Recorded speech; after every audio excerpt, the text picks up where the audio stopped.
Assalamualaikum warahmatullahi wabarakatuh. Ketemu lagi dengan saya Ki Bagus Purwas. Salam spiritual. Apa kabar sedulur semua? Semoga semuanya selalu dalam keadaan sehat lahir batin dan selalu diberikan rezeki yang banyak oleh Allah Subhanahu wa taala. Amin ya Allah ya rabbal alamin. Pada kesempatan kali ini saya kembali lagi hadir untuk menemani sedulur semua.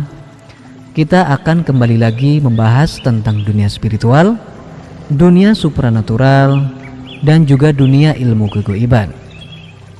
Nah, pada video kali ini saya akan membahas tentang sebuah pembahasan yang cukup menarik sedulur. Karena kenapa dikatakan menarik?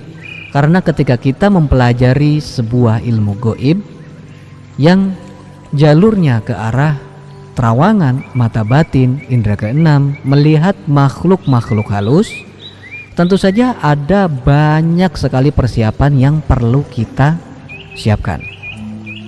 Contohnya membuka mata batin. Ketika seseorang ingin melihat keberadaan wujud makhluk halus dan sejenisnya, tentu saja akan ada persiapan.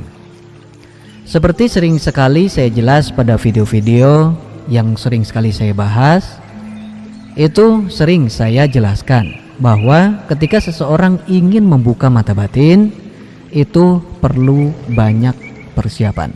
Seperti contoh harus menyiapkan pagar gaib, bentengan, penjagaan agar tidak mudah diserang makhluk-makhluk gaib yang tak kasat mata.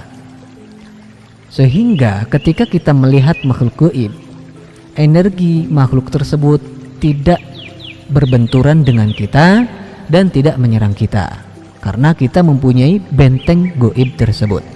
Itu hanya salah satunya. Lalu apalagi yang perlu kita persiapkan.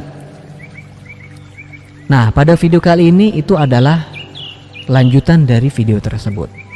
Nah, ketika seseorang itu ingin membuka mata batin, kadang mereka itu disertai hawa nafsu. Sebenarnya tidak terlalu butuh sebenarnya. Cuma karena di dalam dirinya itu terdapat nafsu, nafsu itu menyelimuti hatinya sehingga menimbulkan rasa penasaran yang sangat luar biasa, sehingga tanpa pikir panjang saya ingin membuka mata batin. Padahal sebenarnya dirinya itu belum siap lahir dan batinnya. Tapi karena dia itu penasaran, dia ditutup dengan hawa nafsu itu, makanya tidak berpikir panjang. Ketika seseorang itu sudah membuka mata batin, pada akhirnya apa? Ketika sosok yang dilihat itu tidak seperti yang dia bayangkan sebelumnya, ternyata apa? Dia kaget. Orang tersebut kaget yang sangat kaget-kagetnya yang belum pernah dia alami sepanjang hidupnya. Karena apa?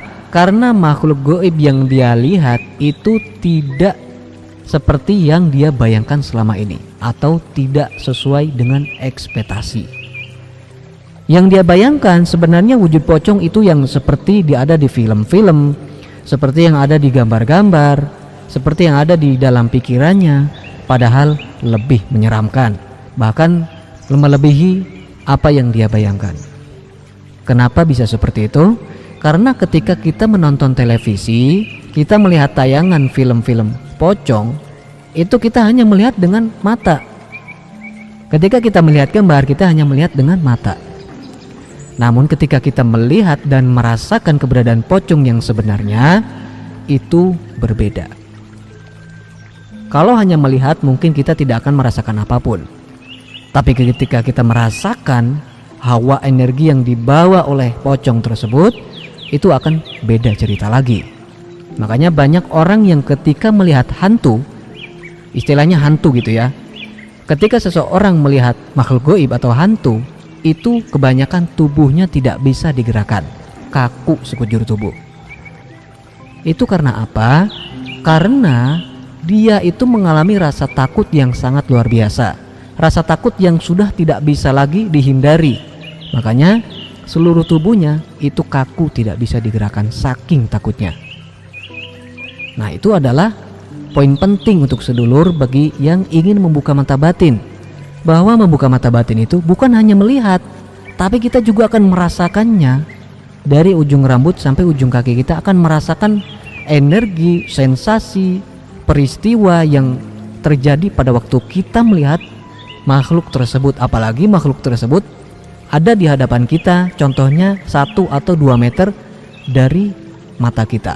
Itu sangat luar biasa. Makanya banyak orang yang tidak bisa bergerak, banyak orang yang ketika dia berlari seperti sangat lambat sekali larinya, atau bahkan dia pingsan pada waktu itu sampai tidak sadarkan diri. Itu karena apa? Itu tadi, karena saking takutnya, sehingga takut tersebut itu sudah tidak bisa dihindari lagi, sudah tidak bisa ditahan lagi, dan itu yang terjadi.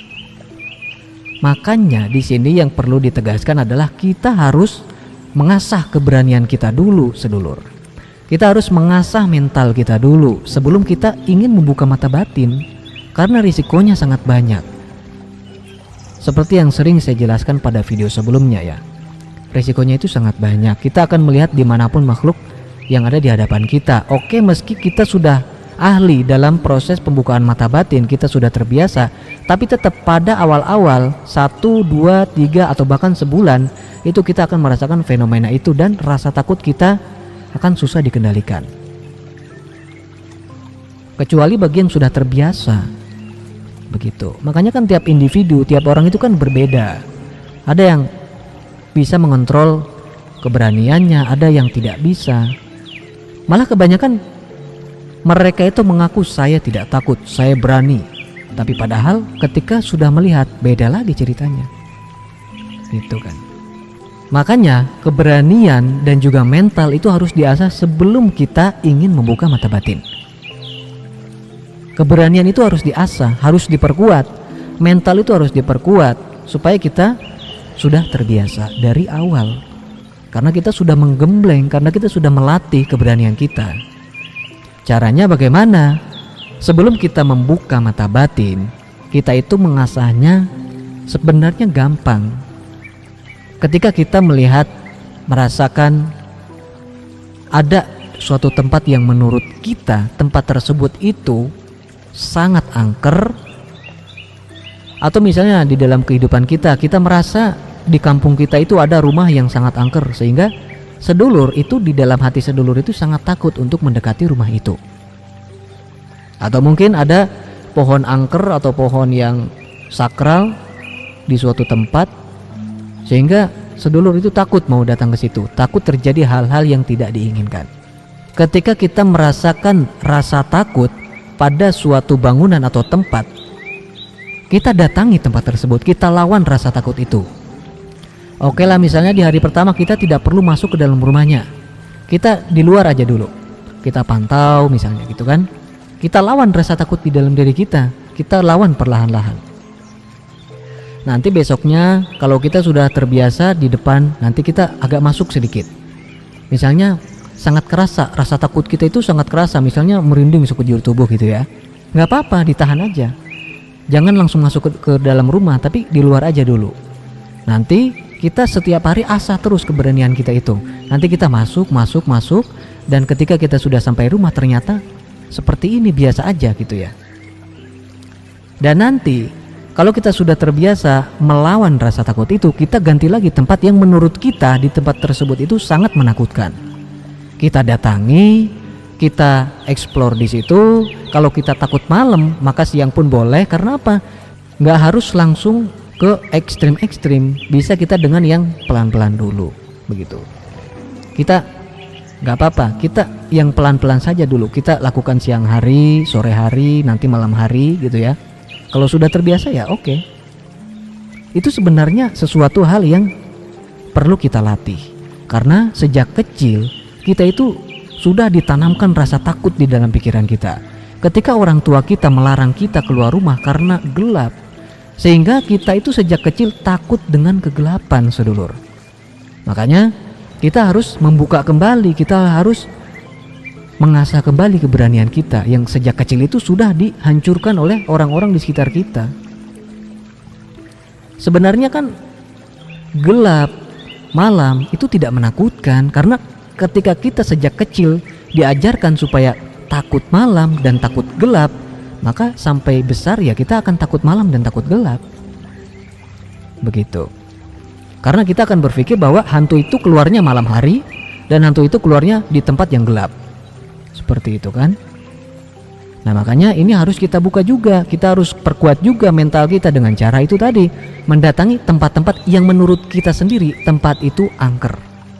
Jangan menurut orang lain. Kalau menurut kita di depan rumah kita itu ada pohon yang angker, kalau malam kita datangi aja depan rumah kita, nggak harus pergi jauh gitu. Jadi itu salah satu cara untuk mengasah mental supaya mental kita itu semakin kuat dan semakin berani.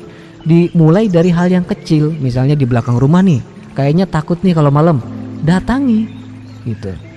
Nanti kalau kita terbiasa mendatangi tempat-tempat yang menurut hati kita, menurut perasaan kita itu sangat menakutkan, datangi langsung gitu.